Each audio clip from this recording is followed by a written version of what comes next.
السلام علیکم ورحمۃ الله تعالی وبرکاته. حمید و مسلم وبعد.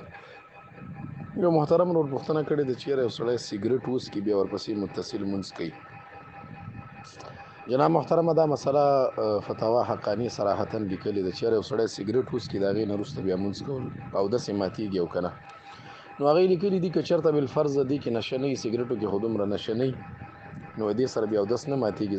که اودس هغه حالت کې سړی ماتېږي چې سړی په ځان بیا نه پوهېږي، نو دې کې هغه حالت ته سړی نه رسېږي. البته د دې وجې نه خو چې خولې نه بدبویي ځي، نو هغه لیکلي وه په کار ده چې خوله ومینځي.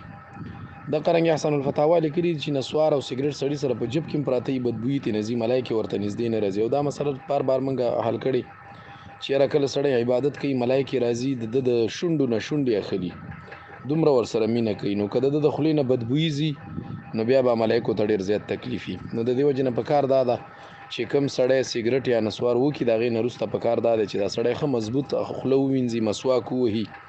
نو مسواک سره خو به یې خامخا وینم خولې نه راځي، نو په کار دی چې بیا اودس هم وکړي.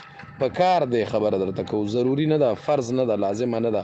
که مونځ یې وکړو سره د کراهته کېږي، خو لیکن اولا خبره مناسبه خبره دا ده چې ملایکو ته پکې تکلیف نه وي، نو دی د خوله پاکه ساتي. السلام علیکم.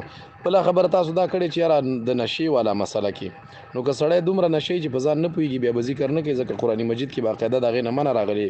بسم الله الرحمن الرحیم لا تقربوا الصلاة وانتم سکارى حتى تعلموا ما تقولون.